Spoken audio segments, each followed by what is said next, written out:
Hello. Hello, Can you hear us? welcome. Hey, did you already start drawing? Yeah, this is the doodle I had from yesterday when I was trying to figure things out. Oh, And that's cute. yeah. So this is my little halfling. Oh, sorry. We're College of Lore. I'm Jill. Welcome. I'm Kate. Welcome to We're our doing it. We're stream. doing yeah, we're doing an art stream today. We've created two new characters, two brand spanking new characters.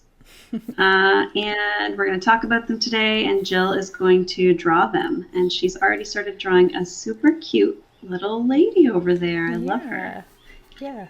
Yeah. Um, So yeah, I think while Jill gets started drawing her character, I'm going to start just by talking a little bit about these characters and why we're creating them and what we're going to use them for. And then we'll go into some descriptions of the characters themselves, and we'll tell you all about them.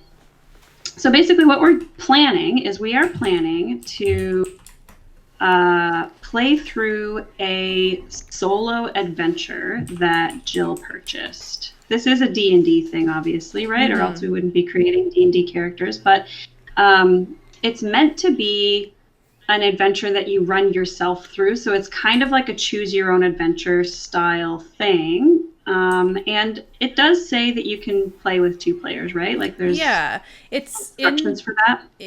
I bought like a bundle of 4 solo adventures. And for the first one, it's called The Death Knight Squire. It says when you're playing with more characters, just double the monsters, I think. So we'll see how that turns out for our two little level 2 characters. They're going to be amazing. It's going Yeah. to be fun. Right. So, yeah, that's what we're creating the characters for. Now, we did have two characters that we created recently. You can see those characters in a video on our channel called Character Creation. I can't remember the name of the video specifically, but basically we created a custom D&D background called the Fallen Deity background. And Jill and I each created a character with that background, and we created a video to sort of guide people on how to go about creating your character, starting from a background idea and then fleshing out your character from there. So we were going to use those characters to do this little adventure. However, we still like those characters and we still like the video. It's still up, but our perspective has changed a little bit on the characters. We filmed this video months ago, first of all. And since then, a lot of stuff has been going on with the Black Lives Matter movement after the murder of George Floyd. And some people's perspectives are starting to change, I think, for the better. Mm-hmm. We are definitely on board with bringing this movement to the forefront and really trying to enact change. But one of the things that's happening is people are starting to critically look at everything in their lives to see whether there's sort of like implicit problematic assumptions happening, even in things like our hobbies like D&D.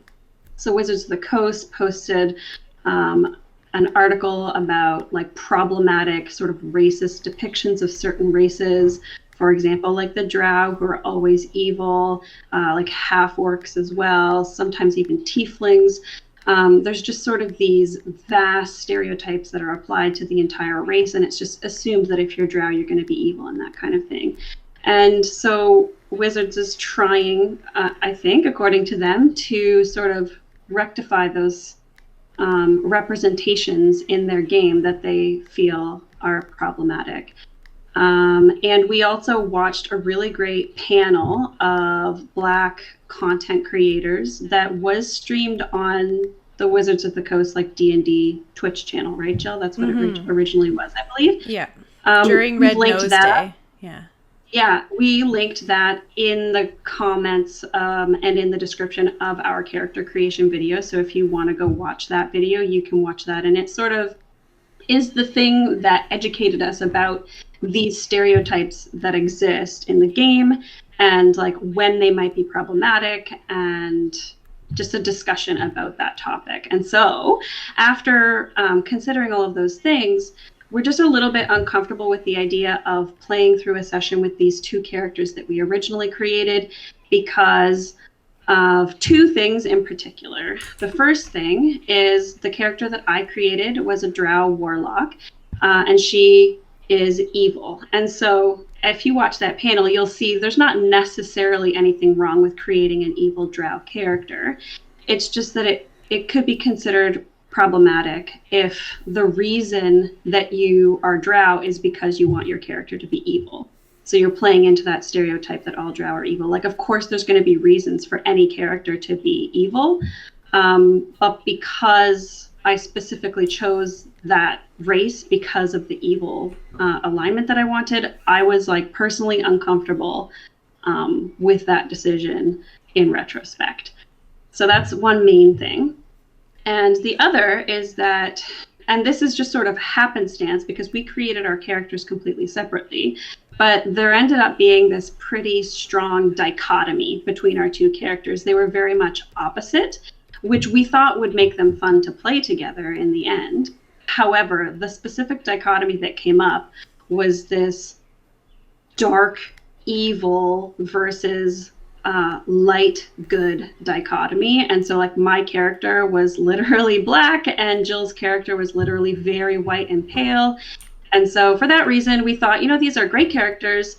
And they were created based on all of the stuff that exists in the D&D source books as they currently are. But given the way things are currently going, we just thought, you know what, we're not comfortable running through a session playing to those stereotypes. Mm-hmm. So we're just creating two new characters. Both of these characters also have the fallen deity background, but they're just two different characters. Yeah. So that's how we're going about it. If you have any thoughts about this, please share them with us. We're just trying to learn just like everybody else is. And yeah, that's how we decided to approach the situation. And it's always fun creating new characters, so we definitely didn't mind. Yeah.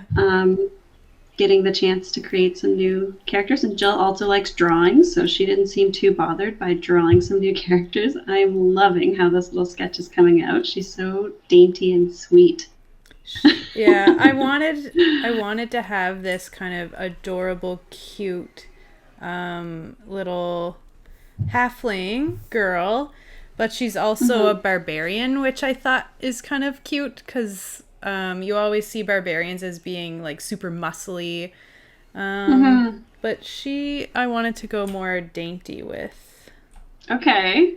Just and I also wanted to push this like maybe if you want to check out our background that we made, we have that on our YouTube as well, and it's on D&D Beyond. So if you go to like custom backgrounds, you can just search Fallen Deity and it will come up. Homebrew content or something like that. Yeah. And Fallen Deity is what it's called. Yeah. So and it's by me. My username's I am Katie, so that's how you can know that you got it. Yeah.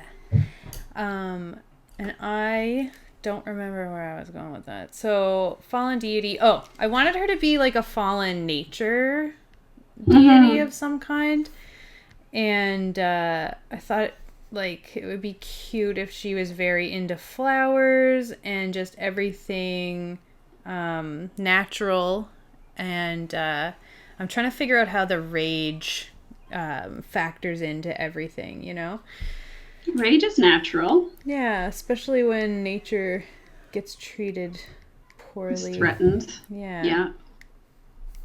So, does she have a good alignment? Yes, I made her neutral good, I think. Okay. Okay. Just kind of that makes sense. Chilling with her little daintiness. So does she wear chainmail when she's fighting? I think barbarians, I think they don't need to wear, like, don't they have unarmored defense? Are Oh, you? I don't know. I I've need never. to. I've never. Let me look it up. I have my book right in my Okay, lap. You sure. keep. Could you check that for me, please? I will Thank you very check it for much. you. So she's a little halfling, Hmm. barbarian. Yeah. Let's see.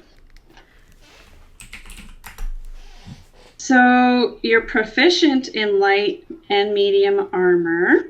Okay. And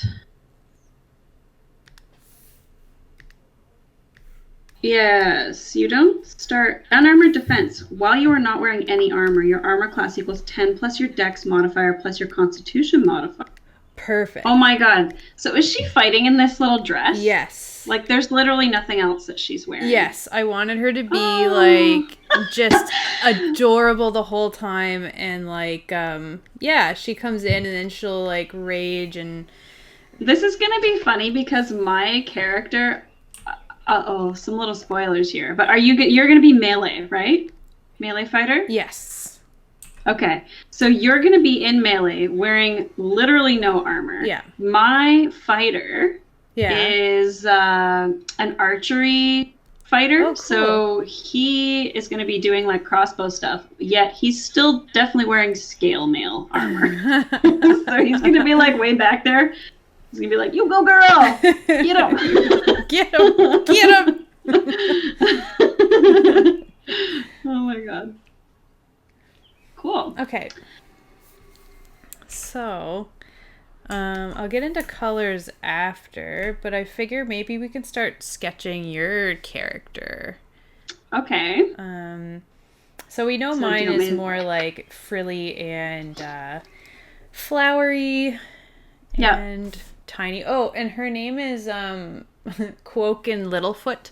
I let D&D Beyond do some randomizing for me, and the name was one of the things I let it do.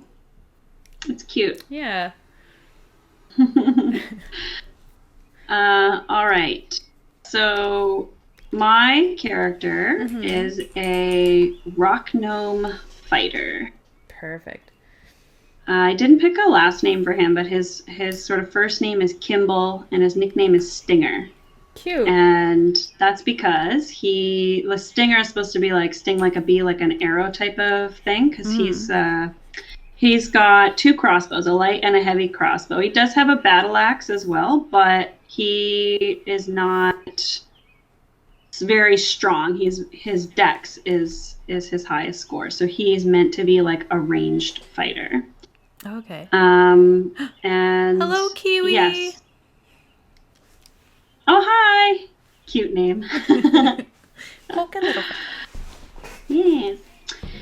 So yeah, I imagined him. He's a little gnome, so he's small like your halfling, and he's got some pointy ears. I'm imagining him with sort of unruly, not spiky, but like wave. Actually, I was thinking he would have like a messy man bun. Ooh. On the top of his head, and then his beard will be like very well trimmed, because this is what they said in the book, like they have this crazy hair, but then their beards are really well trimmed and like sometimes like groomed into like interesting designs. But I think that he'll just have like a very closely trimmed beard, like dirty blonde. But then I'm imagining him as sort of like a surfer guy, like a surfer dude. Okay. Yeah, and he's gonna have that sort of like when I was rolling his fallen deity background characteristics, his domain was pride. Okay. So I'm imagining this little fighter gnome. He's also chaotic good. Okay. So I'm imagining that he was this chaotic good god, but a very like fun-loving, like just really embracing like chaos and randomness, but in a very like positive, fun, like jokestery way. And so, I don't know what happened. Like, he might have just been, like, messing around with something and accidentally stripped himself of his powers, not really, like, knowing the repercussions of what he was doing. But he landed in his new rock gnome body, and he was just like, sweet, this is what we're doing now. And like, I'm gonna be a fighter. I like these crossbow things, and like just started to learn like how to be a fighter. And he's a tinker, as like, because of the rock gnome background, he has tinker. Okay. So I'm imagining that he's like really into trying to like modify his crossbows so that they like fire automatically or whatever, but like sometimes it doesn't work and just like breaks or whatever. But he's like tinkering around, making little gadgets, and just like having just like this zest for life that yeah, so it's just like he's just like super happy about everything that's going on and very interesting. He's got a really high dex and a really high intelligence as a result of being a rock gnome. So it's not your typical like fighter, I don't think. Like normally you would imagine strength would be like the highest stat, but yeah, but he's not for this guy. The dex. Yeah, and intelligence. Like his intelligence is higher than his con. Ooh, I like that. Yeah, so that's, yes, exactly. This is a really good. So yeah, he's gonna be more on like the socially awkward side of things because he's so like optimistic, but he is a fallen deity, so he doesn't really like understand mortals all that well, and so he will be sort of like laughing at inopportune moments. So it's like, what? And he's just like, oh my god. But it's not funny. Yeah. So what I did when you said that was I changed one of his his other eyebrow to worried. So it's like instead of one like hey, it's like, oh, I think I'm doing the finger gun right. Like yeah. But yeah, he's very like enthusiastic, zestful, and like very chill. Like he's a chill dude. This is interesting because yeah, my character is going to be a little bit what did I write? Let me see. So I chose her ideals and stuff right out of our background, and same. So she's striving to learn what it means to live as a mortal. So she's learning. She would protect her one remaining devout follower with her life. Did you pick that too? Yes. Should they be the same person? Yeah. And they like this one person is like following. That's what we're trying to find. No, we're trying to go find that one person who was both of our. What if they're in trouble? Yeah. We gotta help them. Yeah. And she constantly overestimates her abilities. So I think like in combat. What? So we've got these two cocky and I have a way of speaking that inspires people, and also that she's excited to be mortal and optimistic about being closer to nature. Because I was spinning it a little bit to her. Happy-go-lucky, yes. Yeah. My personality traits are I'm so excited to live as a mortal, optimistic. Yeah. And I sometimes think things are jokes when they aren't. Mm-hmm. And then my ideal was independence. I must prove that I can handle myself without the security of my powers. Awesome. And then I would protect my one remaining devout follower with my life, and I constantly overestimate my abilities. We're just going to be, like, biting off way more than we can chew. We're like, we can do this. We can do it. We can do this. Awesome. Yeah, we rock. This is going to be fine. We were gods. We were. We can do this. We can find them. We can save them.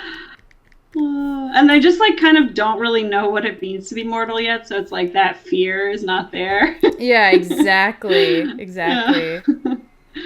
So he's a fighter. You said he's wearing chainmail? No, scale mail. Oh, scale mail. Chainmail would have reduced his speed by 10 feet because he's too small. So, or not strong enough. His strength is only 12. Okay. It's not because of his size. It's because of his strength. Gotcha. So I chose scale mail instead because it gave me the same AC, but didn't give me that disadvantage. So, yes. Yeah, maybe his it does say that scale mail covers your arms and you have gauntlets as well, but I think maybe his arms are I bare. know, I was picturing him like that because you said like surfer dude. So Yeah, yeah. it's like, hey, Yeah, yeah. He's like scale mail. There we go. showing off his mortal muscles. His mortal muscles. Oh yeah, do you want him to Yes. be like ripped? Well, no, because he's only got a strength of 12. Oh right, you said that. Yeah. So not super ripped, but he's like not spaghetti arms either. No. Happily in the middle. Yes. Give him some boots. So yeah, these are kind of just up in the corner here were just sketches that I was doing when I was thinking about different I don't know, just random little poses and stuff. Keystone deities. That's what Neil says. What does he Not mean sure what by that's that? in. I don't know. Elaborate, please, Neil. We would like more from you. So yeah, I'm pretty happy with this character. Yeah. He's pretty awesome. He has proficiency in strength and constitution saving throws, and then because of his gnome cunning, he has advantage against intelligence, wisdom, and charisma saving throws that are magical in nature. So he kind of, I mean, that's pretty good. And then his dex is just like high, so it shouldn't be too bad. So he'll be shorter than Quoken, right? Or You think? I don't know. Are gnomes shorter Let me check than him out. halflings? Yeah. Could you check some height stuff? I didn't write down Okay. Quoken's height yet. Yeah. I didn't write down his either. We could roll for it though. Oh, that's true. Do you want to Yeah. See, roll for it? if you end up half an inch taller than me, I swear. In real life, Kate is half an inch taller than me. Yeah. Meaning that For I'm half now, an inch because better. I'm working on gaining height. Oh no. I think I just unmuted us. Or did you unplug or something? No? I just heard myself talking. Spooky. For now. For now, yeah. Keystone cops, comically incompetent. Oh, okay. Yeah, we are definitely going to be comically incompetent, that's for sure. Just Okay, like in real life. I'm just kidding. We're very competent. Okay, gnomes are on average taller than halflings. The base height for halflings is 2'7", and the base height for gnomes is 2'11". So do you want to roll for your halfling, or do you want me to roll? You roll. So gnomes are taller than halflings? Yes. I always thought of it the other way around. I was always like picturing. See, I think I was thinking of it like in WoW, how gnomes were always the smallest. So I always like pictured it. Right, but there's so no small. halflings. No, there's not. Well, There's not. right. What is it that you have to add? Oh, I see. Oh, wait a second. Maybe it will. Okay, so for halflings, weight modifier, height modifier is 2d4. So you need to roll 2d4, Jill. Okay. I also need to roll 2d4. Okay.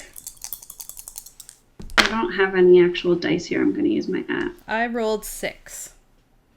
All right, so you are 2'7" plus 6 inches. Plus 6. So 2'7" it's plus 6. 12, right? 2'7" plus 6. So So I'd be 3'1"? Yeah. I think so. Yeah. All right, and so now I roll my 2d4. You could still be taller than me.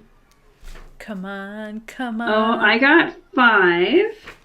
So I'm 2'11" plus 5.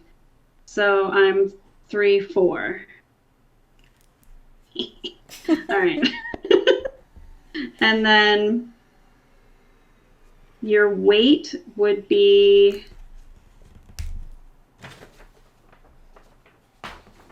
35 pounds plus whatever you rolled, 6, right? so 41 pounds. And my weight would be 40 pounds. Okay, You weigh more than me. You weigh 1 pound more than me. I didn't roll for anything. No, you don't roll for it though, because it's like you roll the 2d4 and then that. Oh, it does the thing. Yeah. Okay. Oh, what? Wait a second. Then the player uses that same roll of 12 and multiplies it by 2d4 pounds. Oh, wait.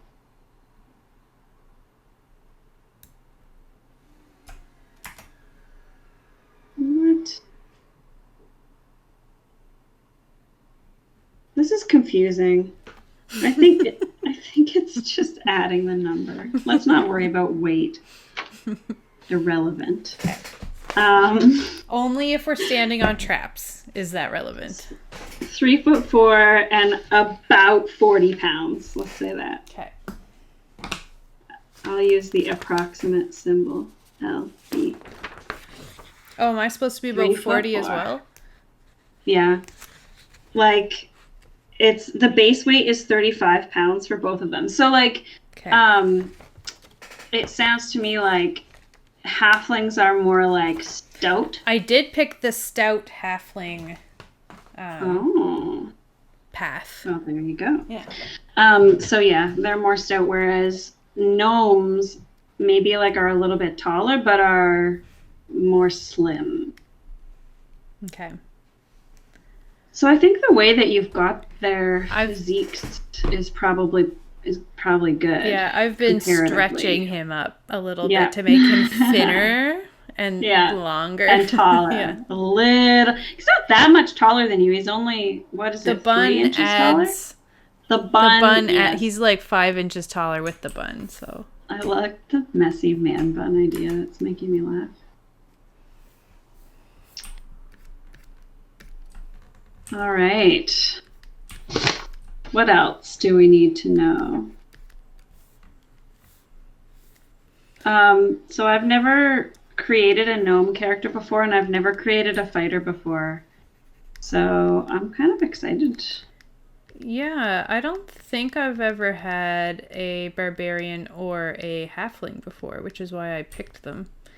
Yeah, same with me. But it was sort of funny because you had already told me like that you were thinking about a halfling barbarian, and then I sat down, like I read through Mordekainen's tome, I looked through like a couple source books, and then I was like, man, nothing here is speaking to me, so I just picked up the player's handbook again and flipped through it, and I was like, gnome fighter, that's basically the same as Jill's character, but it's not. And I think that that's the whole point of doing this exercise that we did, where we were creating characters with the same background and trying to show like how different they could turn out.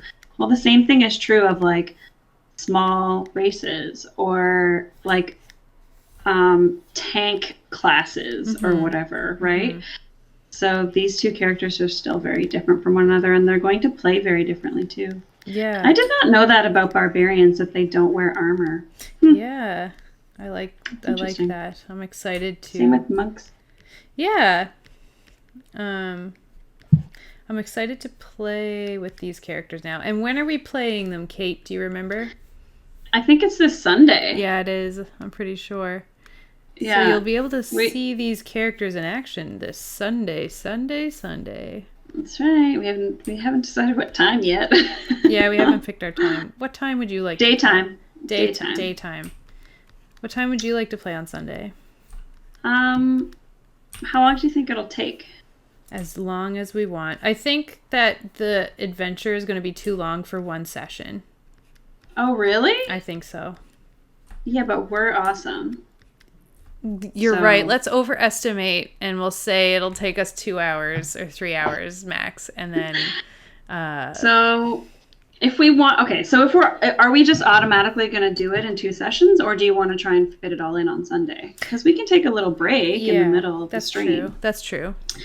If we want to try, maybe we should just do this anyway. If we should start like around 11. Mm-hmm. And then, Are you suggesting we have like a marathon? well, just playing. Yes, yes. Like, how long could it take? Is it going to take 6 hours? Maybe. Maybe. Really? Maybe. Okay. We'll see. Well, let's start at 11 and see how Okay. far we See get what through happens. it. Yeah, okay. I want to try and be done like around 5 because the boys come back here at 5. So I would like to not be playing when they get here. That sounds good. Yeah. So, But yeah, if we start at 11, that's not super early. And then we can stop, around 1 or something and just have like a snack. sounds good to me. Yeah. Okay, so I want to ask you some more questions about what he looks like. Okay. Did you have any visions for like how thick his eyebrows were, for example? Like, do you want like big old thick eyebrows? No, I don't think I want them super thick. Like, not like... Yeah, but yeah, that looks good. Oh, I just started erasing. Oh. Okay, I'll put them back. There. Well, wait. Let me see what you do. Is I'm on a delay, like, watching the stream. I think that looks good. Okay. I'll leave it as it is right now, and hopefully it's what you're seeing. In 2 minutes, I'll be like, "Oh God, no!" Why did you make I just them got look caught like? up. Why did you make them look like tiny trains? Why? I don't understand. So were you thinking like for beard? I don't know. I don't know if you did any like hand motions or anything for what shape the beard is. Neil says, yeah, old school gnomes had long noses.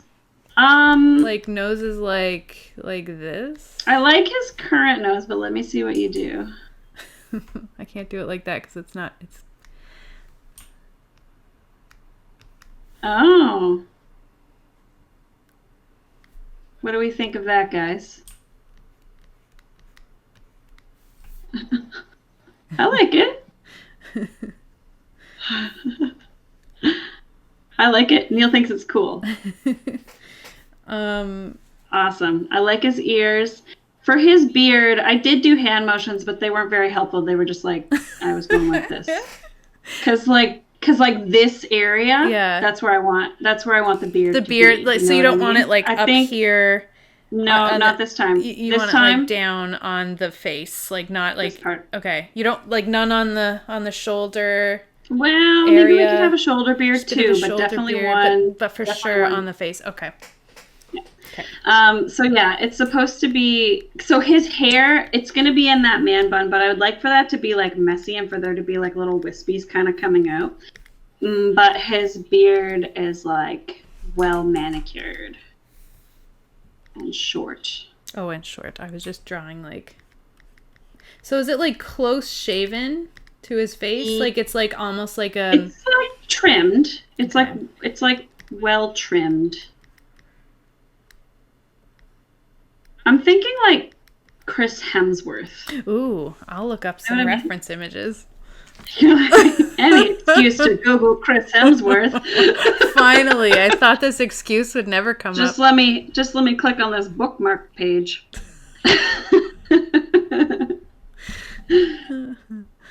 Okay, let me see here. I think he has a well manicured beard, does he not? We're gonna find out together. I'm gonna Google too. I just can't let anything show up on this screen that I don't want other people to see. Okay, let's see. Yeah, like Chris Hemsworth is his beard. Let's see. Chris Uh-oh. I also don't know how to spell his name. Okay, let me show you. I'm gonna send you a picture. Okay. Copy image. I'm gonna send it. Where can I send it? To Discord? Are you gonna be able to see it right now? Or if you change your Discord, it will. Okay, wait. Here, wait. I'm clicking on Chris Hemsworth images on the stream. Yeah, that's. Is it like this picture? Wait. 1 sec. Okay. I need to get back to the stream. Hulk Hogan biopic. Oh my goodness. Yeah. Like that. Okay. So yeah, it's fair. Oh, what about this one? Uh-oh, this stream has changed goals. Yeah. Like Yeah. kind of like a that. bit longer. Maybe a little bit longer than that. There, Even- kind of like that. Yeah, Okay. like that. Okay, perfect. Like that kind of beard. But his hair is a crazy man bun. Yes, of course. Okay, I'm moving him off screen. Goodbye, Chris. Oh my god, he doesn't want to leave. Go, shoo. Okay, here, shoo. Oh, goodness, can't get rid of the guy. All right. Like, how do I? Okay, so Yeah. I shouldn't have drawn him smiling so big. I don't know how to draw. That's the end of my statement. I don't know how to draw. Yeah, obviously. Yeah. So it comes. That's what we've learned so far. Yes, it's looking good. There we go. There's more shape to that beard.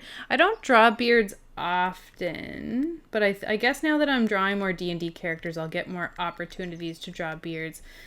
I think so. I worked in kids' cartoons for a while, as you know, and so not a lot of beards there. No, there's not. I mean, I was on like background and layout design and prop design, so I really didn't get an opportunity to draw beards.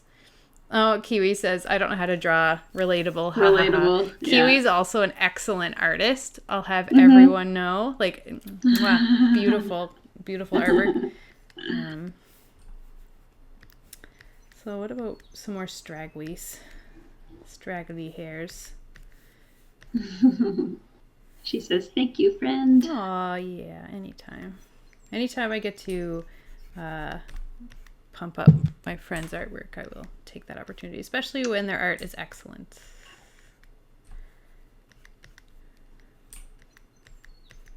I found out that my friend Trevor works with Chrissy. Oh, interesting. Yeah. I'm in an RPG, that Star Trek RPG game. Yeah. I'm in it with him, and we were talking about that. Really? Because Chrissy was like talking about how they were gonna be playing in this stream or whatever. Yeah. And Trevor was like, really? What's it for? Oh, that's so interesting. And he's like, I know College of Lore. Oh. Yeah. I love it. That's awesome. Yeah. Okay, so we've got sort of our basis here. Yes. I like all his wisps. Yeah, lots of wisps. So I'm going to do some lines on him, and I'm going to flip him. Okay. I don't know how he got... I'm going to flip him the other way, so that they're looking at each other, kind of, but not really. Oops! Okay. That's not what I wanted to do. There. And plus, when you flip your drawings, like little drawing tip for anyone who is interested, when you flip your drawings, that's when you notice all your awful, awful mistakes. Like, I'm going to fix some stuff here. Yeah, little pro tip. Always flip your drawings, kids. That is interesting, isn't it? Yeah. And like how it like changes your perspective on the thing. Some other tricks that I do is I upload it, and then as soon as I upload it, I see all my mistakes. That's another tip. By upload, like, do you mean just like posting it Posting somewhere? it on Instagram, or like show your where somebody friend can see it or anything. Yeah. Yeah. But also, like, even oh, if no. you take a picture and it's on your phone, sometimes like you can really, when it's really small, like the mistakes kind of like are jumping at you. Right. Yeah. I love your little halfling. Her little skirt is so cute. Thank you. She's gonna hurt people real bad while wearing that outfit. Yeah.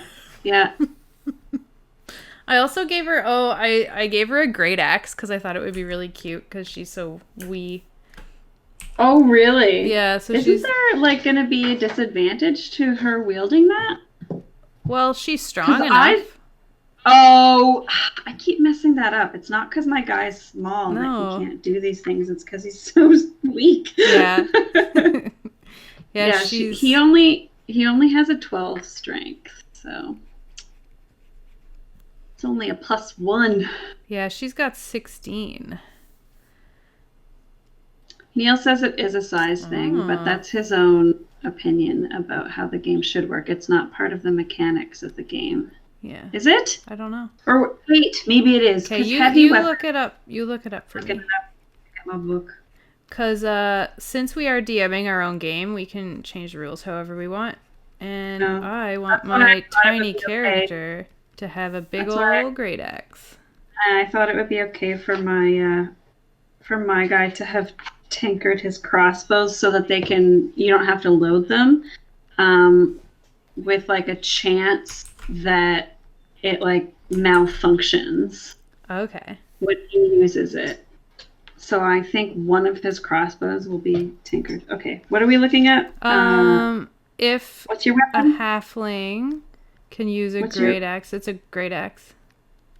great axe? It is heavy, Mm-hmm. which means small creatures have disadvantage on attack rolls with heavy weapons. Except for Yours. Quoken, the fallen deity. Yeah, because she's a fallen deity. Yeah, she can do whatever she wants.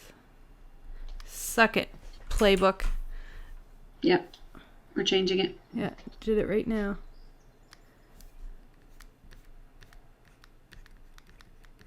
I'm Plus we gonna. need it because we are two fighters and we don't have any heals. I know. We're not two fighters. We're a fighter and a barbarian. Okay, those are very different. They are, yeah. I think your rage makes it so that you can. Yeah, her nature-driven rage. So, Dingers, I had to remember what I was calling him. His hair is going to be sort of like dirty blonde, and his skin will be sort of tanned. Okay. Sounds good. Like a surfer, you know what Yeah, I mean? yeah, Like we're he's going out for surfing all surfer the time, dude. but Like, instead of surfing, he's like shooting stuff with crossbows. perfect. His surfboard is a crossbow.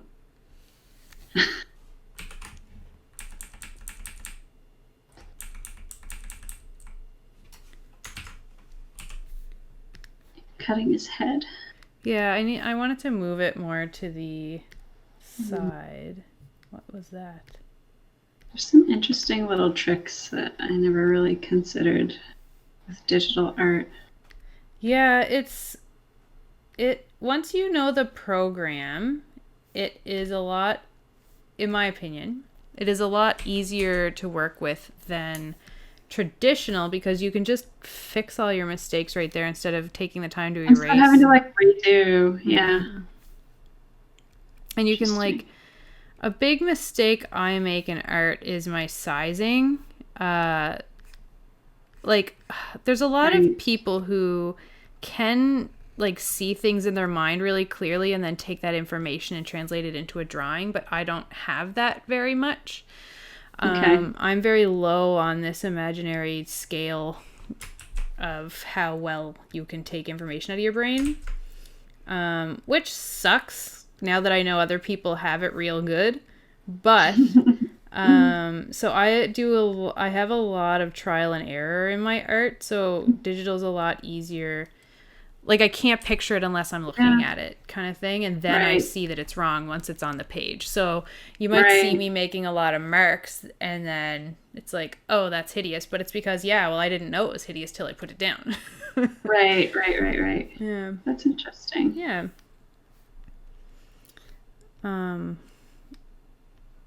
It's a good thing though, because I think it shows that like you might have like a particular idea of what it means to have like artistic skill and talent, but not everybody goes about it the same way. And Totally. you can end up with something amazing in the end, just get there in a slightly different way than other people would. Yeah, like I always I don't like when people call me talented because I definitely am not. I worked really, really, really, really hard to get where I am, drawing I don't wise. think And Sure, but I don't think that talent means something that you didn't work for. It's the end result, whether or not you had to work for it, in my mind. Well, that's not how a lot of people interpret it. And They are talking about like natural yeah, talent like, or oh, you can do this. I could never do this. And it's like, well, actually, you probably could if you put as many hours into it as I did. right. You know? Yeah. Yeah. It's not, How many fingers do gnomes have? Same as I think 5. Oh, Let me check. I'll add another one. I'll look it up. I'm Thank pretty you. sure. I just stuck another one on the bottom there. Classes. This gnome in the PHB has 5 fingers. Perfect. Thank you. 17 on each hand.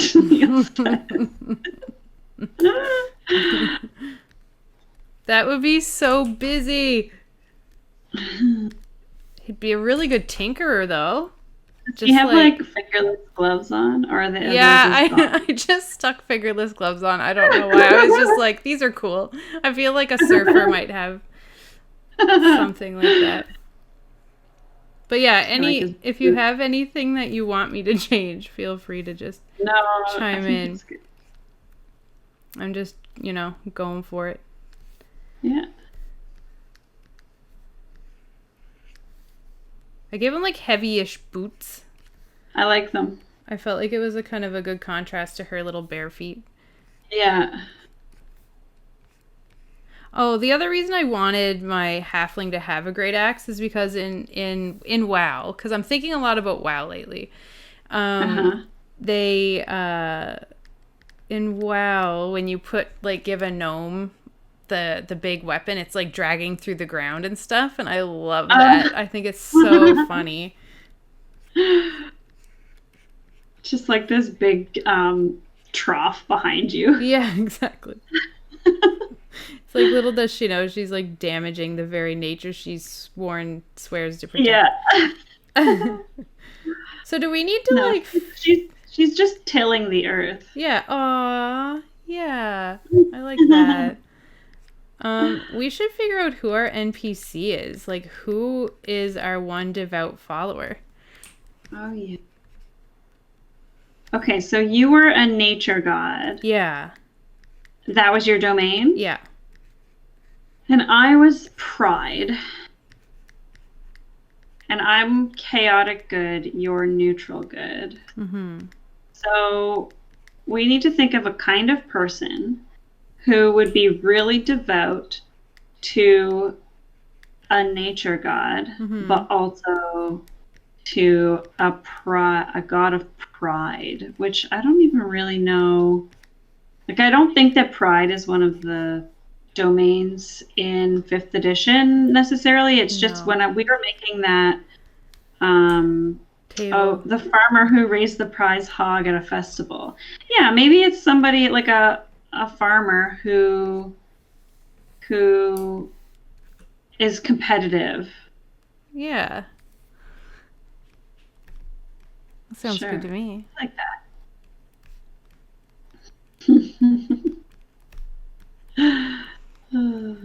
His head is hilarious.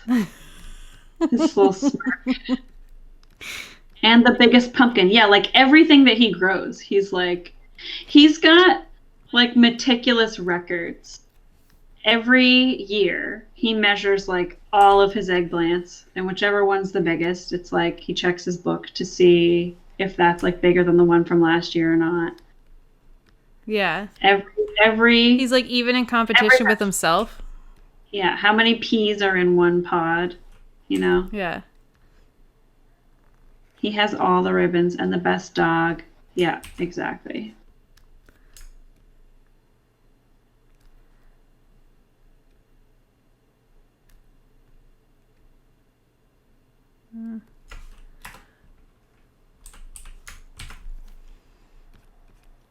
So I keep noticing that this arm was way too long. I know gnomes, like in the book, they look like their limbs are really long too. So I'm wondering if maybe I shorten them too much. I think it looks good. Yeah, they're kind of gangly. Yeah.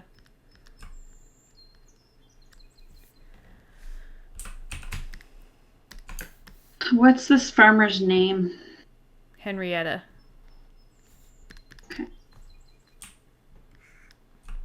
She's most proud of her hens. Aww, because it's her namesake. Henrietta's hens. Aww. Yeah, that was just the first name that popped into my head when you said name. I was just like, Henrietta. Pumpkin Rietta. With her prized pumpkins. Hogrietta.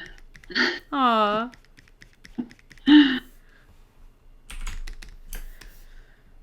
Okay, I'm gonna give her an anklet. Okay. I feel like she needs an anklet. Don't we all need some kind of foot jewelry in our lives? I have no foot jewelry. I don't own any foot jewelry. I don't think I do either, to be honest. Yeah. I think I used to. That's why we make D&D characters, though, right? Is to, like... fulfill those needs. Yeah. Yeah. Cute. It's supposed to be flowers, but one of them looks like a butthole. That's fine. That's fine.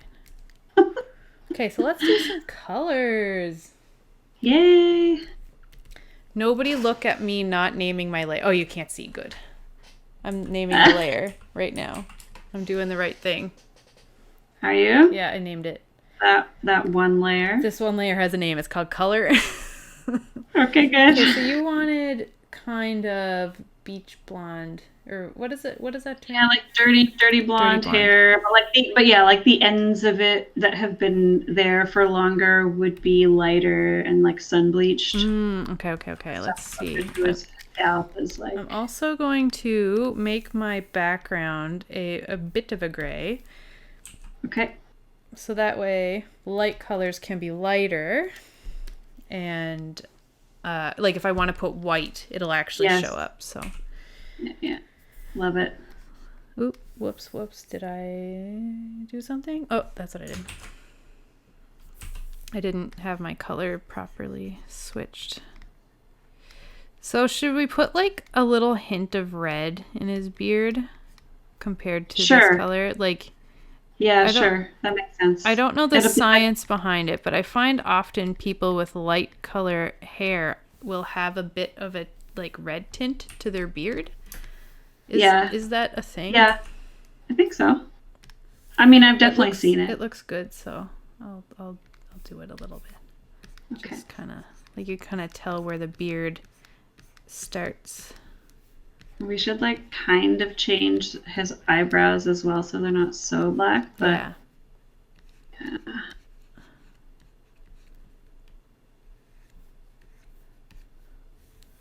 He's got beard. Do you sing to yourself when you draw? I sing to myself 90% of the time. Okay. It's hard to restrain myself, really.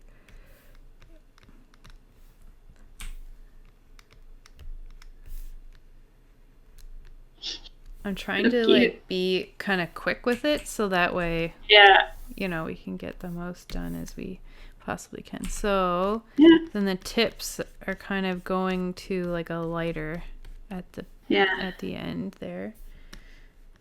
Even though it's kind of a bun, so that doesn't quite make sense, but that's okay. And this can also be like this shine color. Like his whole bun can kind of be a couple of stripes. Well, like yeah. Yes.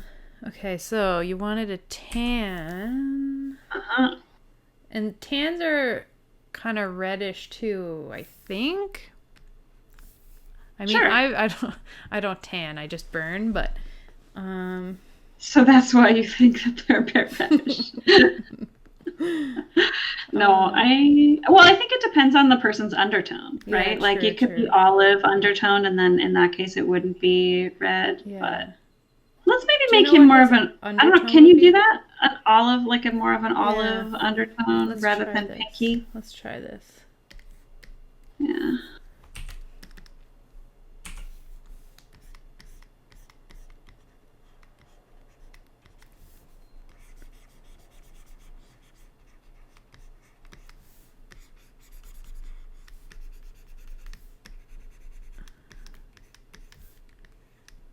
Did I put this on its own layer?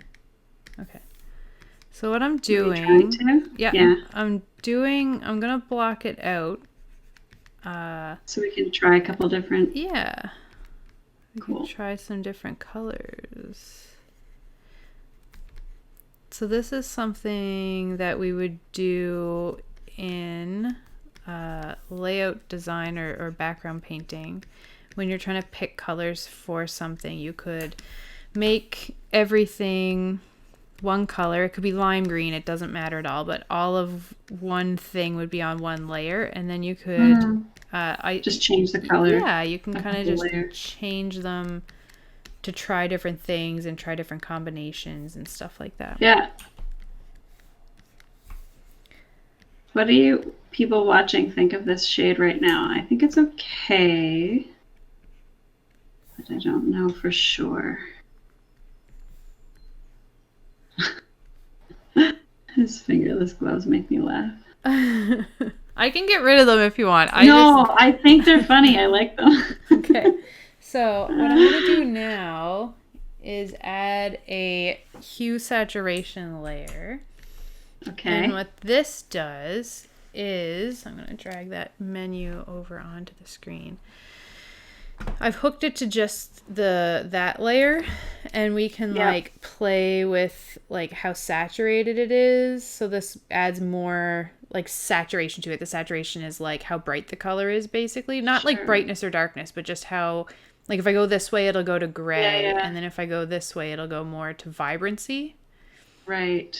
And then we have this one, which is like changing colors completely. You know.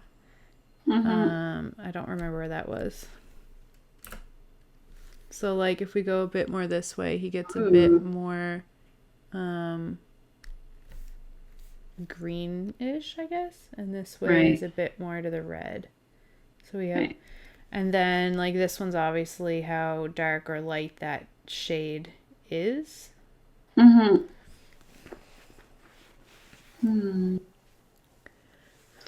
I'm at a bit of a delay for you too. So sorry, I keep forgetting. Yeah. Golden.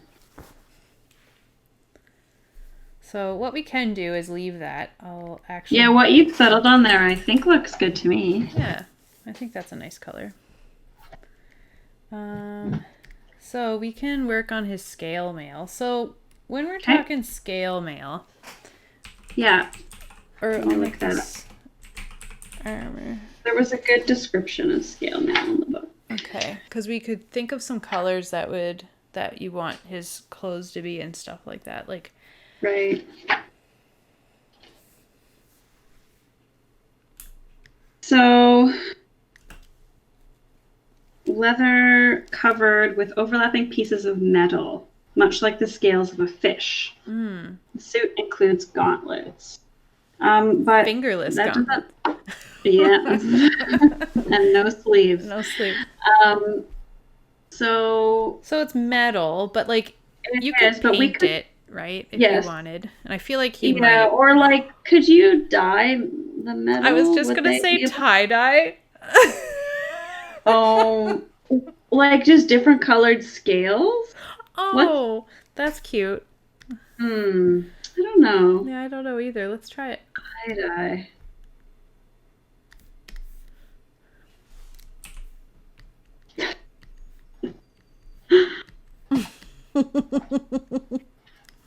So rad. So rad.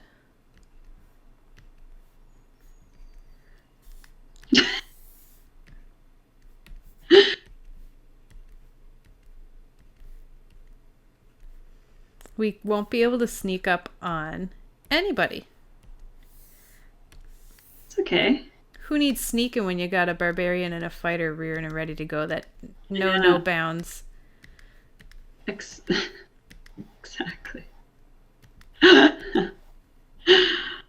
What are these scales? Or he just painted.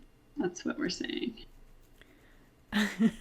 Yeah, I was thinking he like spent the time and like just painted and yeah, he's like crafty, so that makes sense. He is though. Like he's a tinkerer. He likes to trink. He likes. So I mean, I think that that would go along with like proud as a peacock. Yes, Yeah, exactly. that's true. I think that this totally fits. I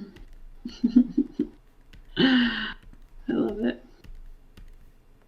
It reminds me of Neil's paladin's Yeah, uh, I agree. armor and his helmet.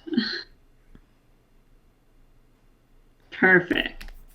So, What color are you gonna make his pants oh, and gauntlets? that's a good question. Do you have any suggestions? Well, no, that heel color, maybe some version of that, but like darker. Okay, let's give that a shot.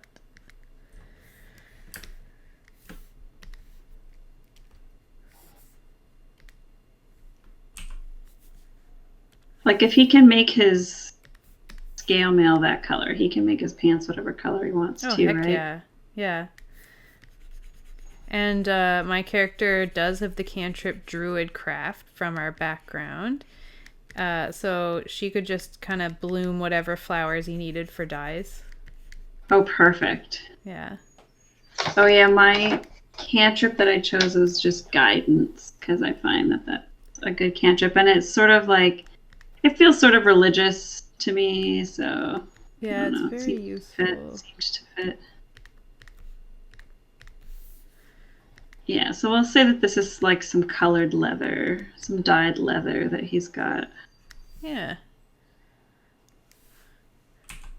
And maybe we could steal one of these accent colors, like the purple or something. Sure. And then we can use that like that. Okay, what about his Perfect. boots?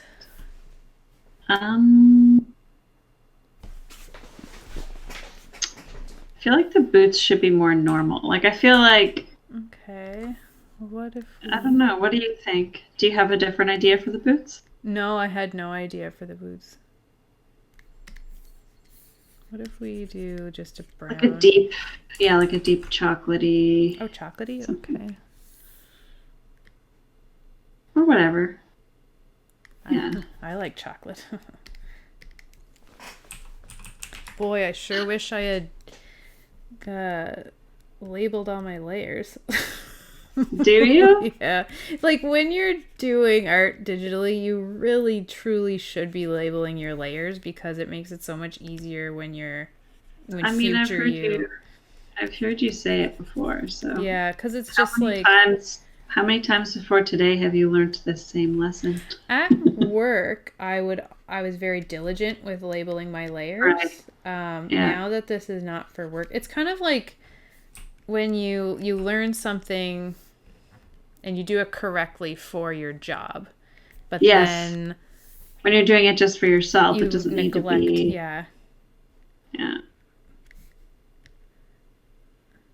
Perfect. He looks so cool. Ding. Oh yeah, what color eyes? I don't know. What do you think? Green? Okay. It's a good color. I'm just giving a little bit of color to the whites of his eyes and his teeth because they're not actually white. Okay. Like for anybody. Emerald green. Neil said. Emerald green. That's a bit more blue, right? I have no idea. I'll do this color green. Ooh. I like that. Actually, I should not be saying that because, like, what I'm looking at is 15 seconds ago.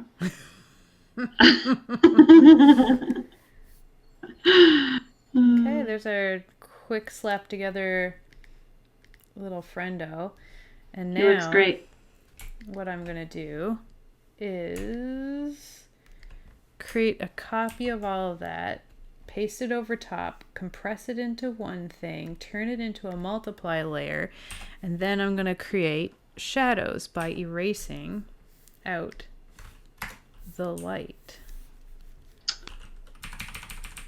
I approve So of this choice. Yeah, That's what I would have done it's for like sure. the lazy person's like the super lazy person's way of shading. Um, Oh, oh, I think it's looking cool.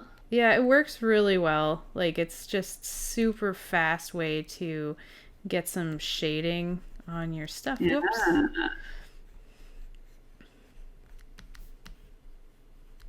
I'm not really paying much attention to like where my light's coming from, but uh you know, here we are doing it. It's fine. Totally fine. Oh, it looks awesome.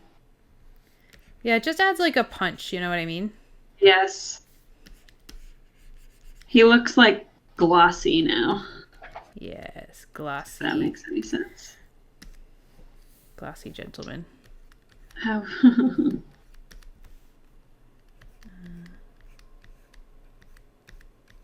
cool. There we go. It's a little something something. Nice. Yeah, it looks great. And now we got to come up with some colors for this little person. Okie dokie. What are you thinking? I think I want oh, I don't know. I want a lot of pastels. I know that much. So let's start with her clothes. We'll start with this green color. So, can you look up what kind of color hair halflings have? And I mean, I know we can just break the rules and do whatever we want, but I'm just kind of curious what's what they're recommending or what they say in the book. yeah.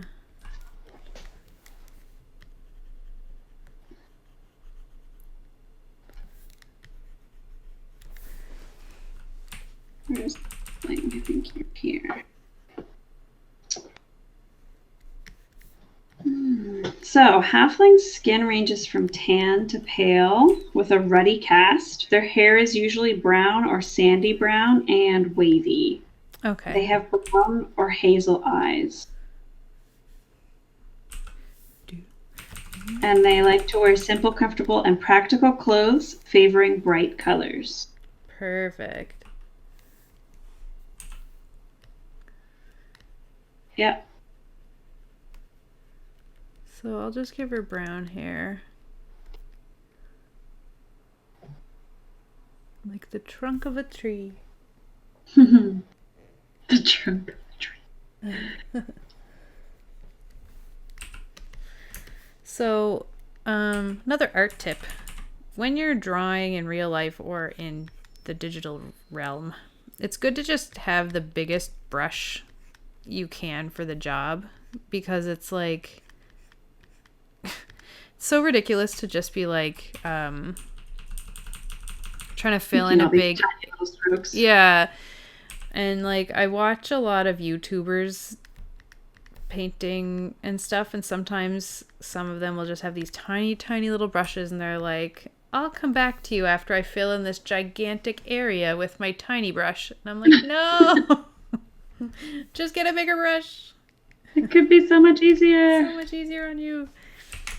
I mean, I don't always do it correctly either. It's easy to get caught up in what you're doing, and it is a pain in the butt to keep switching brushes in real life. Like, it totally is.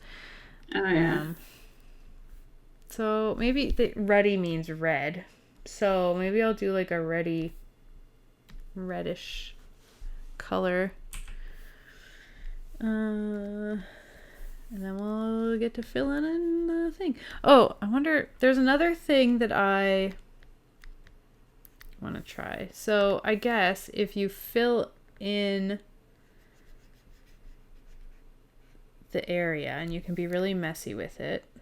Hopefully this works, or I'll just have to erase all my mistakes. But I'm going to see if this will work. And you just fill it in and kind of don't care about some of these outside things. Yeah, just do it really quick. I'm going to be a bit more careful around the dress and stuff because the trick shouldn't work there. The face.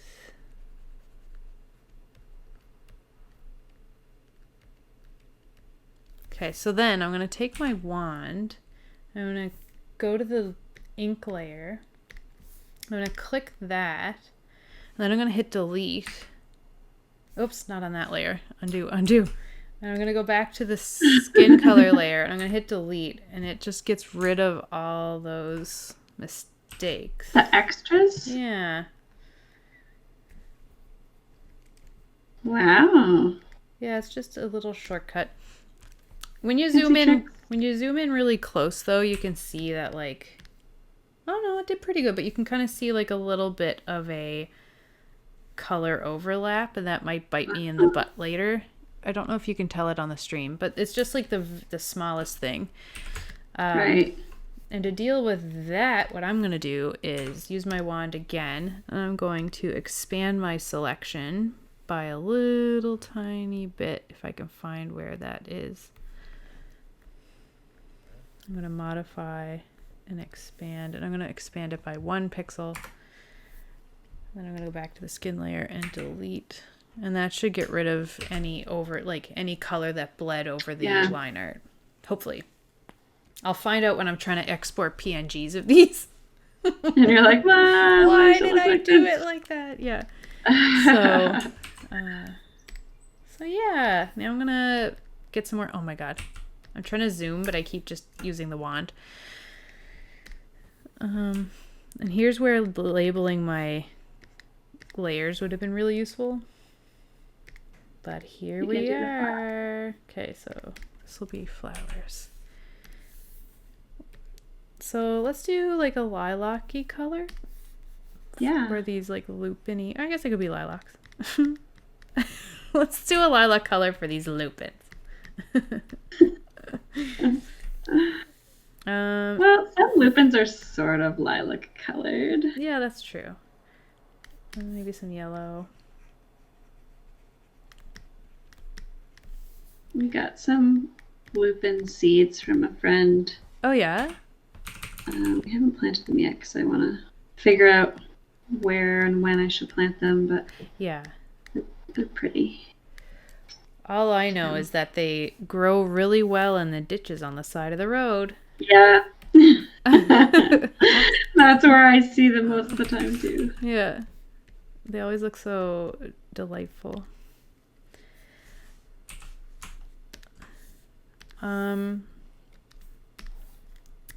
So I'm thinking about getting a tattoo. Did I tell you this? No, not recently. So I think I might try for September. And what I'm thinking of doing is getting like a Dungeons and Dragons related tattoo. Okay. I think you did tell me about this. So yeah, like what are you thinking? What I'm going to do is get dice with flowers around it. But what I want to do is come up with like a flower for each of the campaigns that I've run in my time, maybe. It was either that, or my other idea was like I have this home group that I've played with for a very long time, and I wanted to kind of come up with some flowers that would represent each of them and kind of get them around like those flowers. So I'm still debating, but yeah, I think I'm gonna get dice and flowers. I should get a tattoo too and come with you. Oh, let's get tattoos together. I don't know what I would get though. I might be getting it done in Sydney, maybe. So I'm not sure. We could do a road trip if you wanted. Malacrity says, I'm thinking of getting a D&D tattoo too. It would be my first. Awesome. What are you thinking? What are you thinking of getting? I have other tattoos, so I don't know how well this is going to show up on the camera, but I've got 2 tattoos on my forearms. Yeah, I love them. So I've definitely, and I have another tattoo too on my side, but yeah, I don't know. I have to think about it.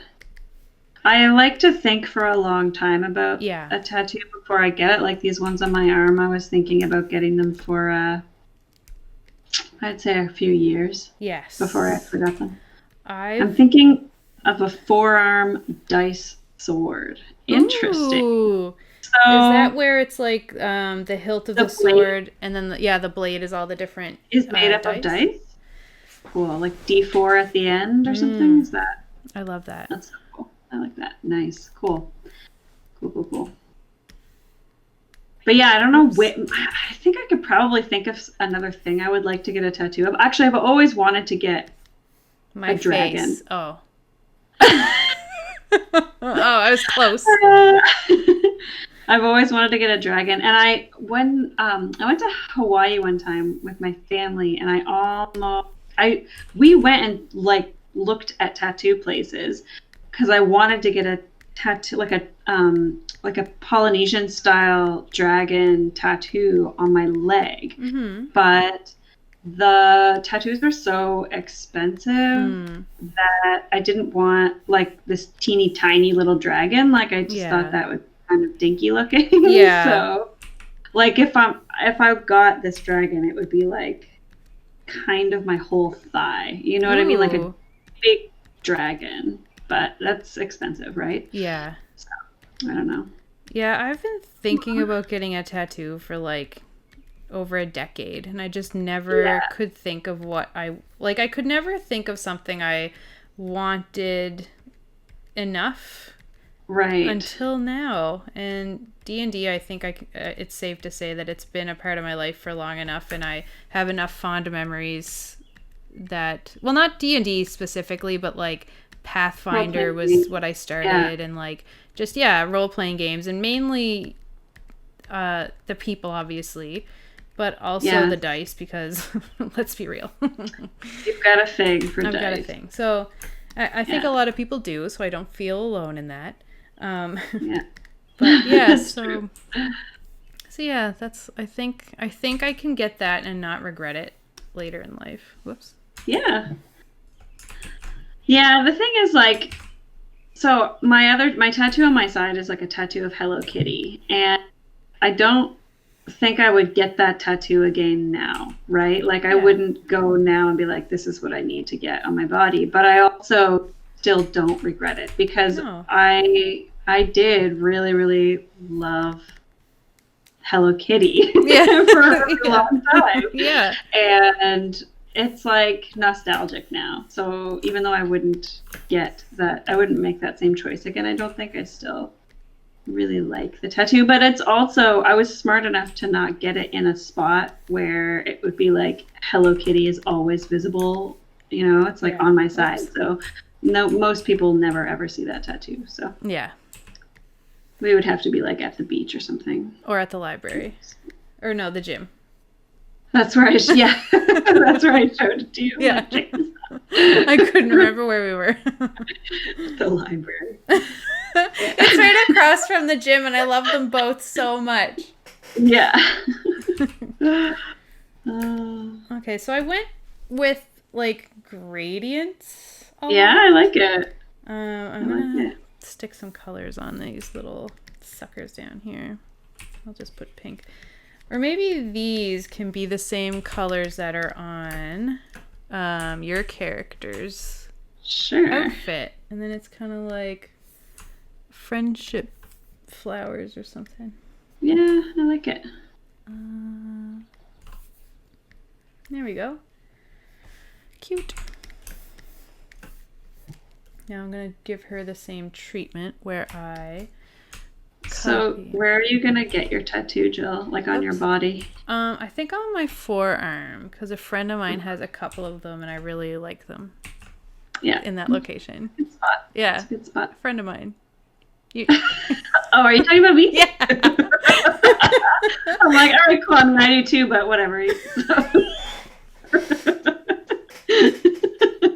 was like waiting for you to like clue it. Like I just showed them, so yeah. It's like no, I do. I think that spot's really great, and I want it somewhere where I can look at it all the time.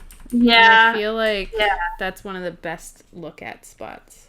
And it is also a spot where, I mean, it's gonna be visible a lot of the time. Yeah.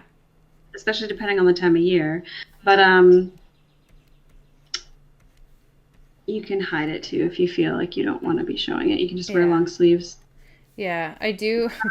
I definitely have some friends that are not into D&D, and I can think of one in particular who's like made fun of me for it before. So I'm like, oh yeah. I just clicked that link, Malacrity. That looks awesome. I really like that style. I have a friend who has that kind of tattoo, but she has two D20s. And so it's just like the outline of the D20s on the inside of her wrist and the watercolor in the background.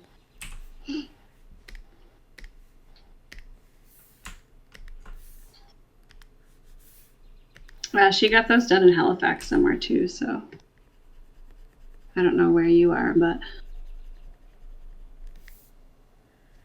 I want to see. Yeah, I really, really like that. Would you think it would be okay if I showed it on the stream? Sure, yeah. Okay.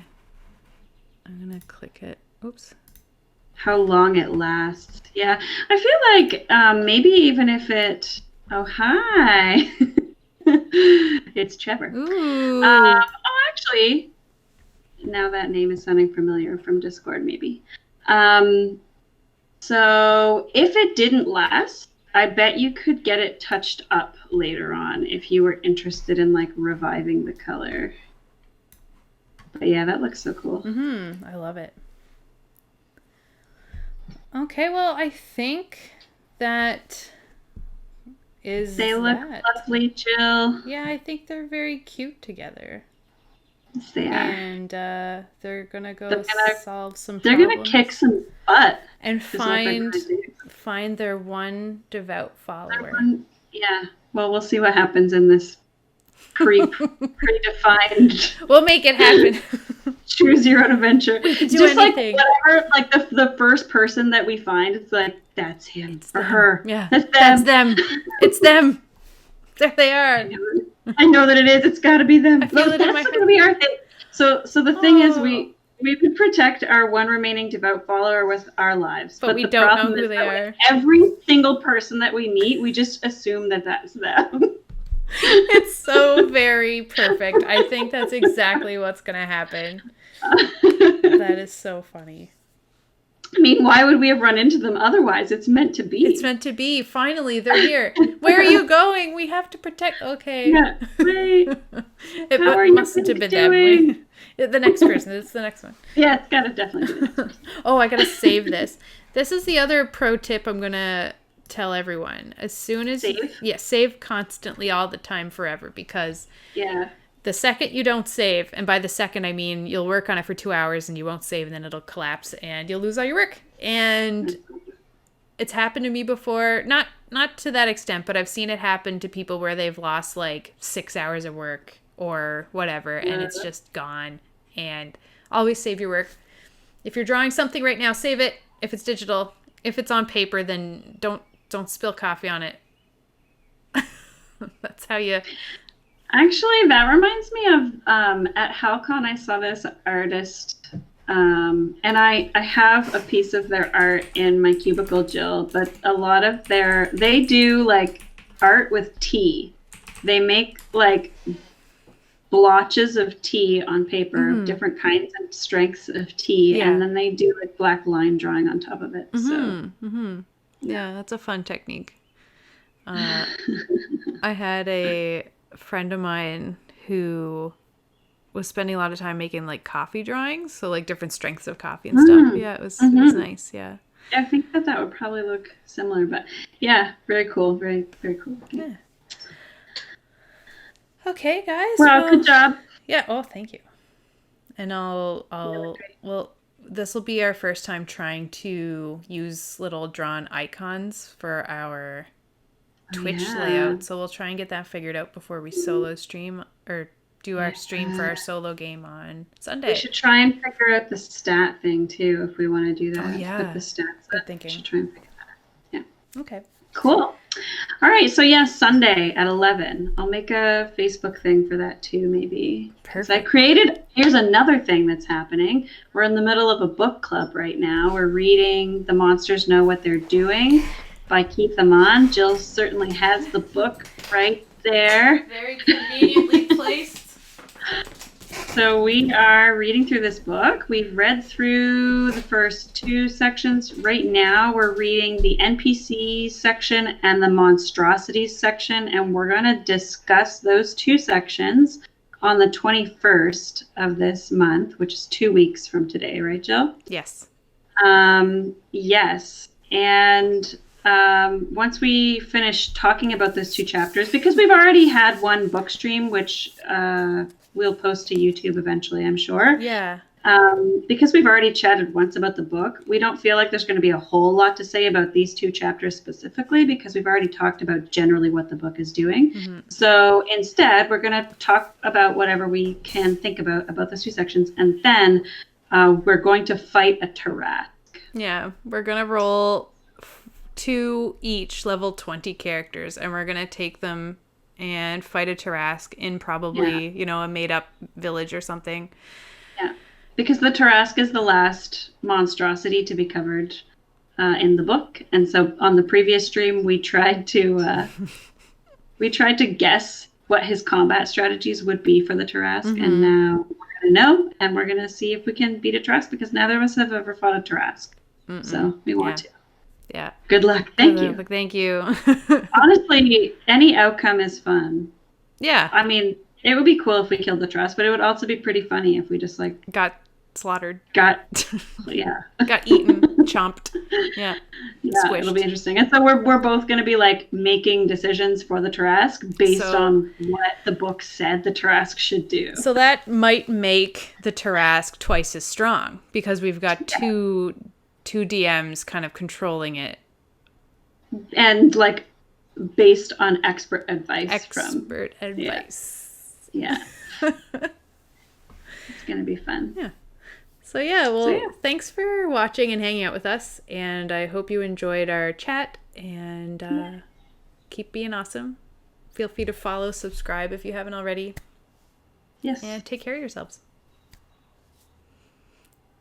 Aw. Yay. Thank you, Excited Kiwi. to play it. We'll see you there. Yes, they do both. All right. Bye. Take care of yourselves out there. See you, Trevor. We'll see you guys next time.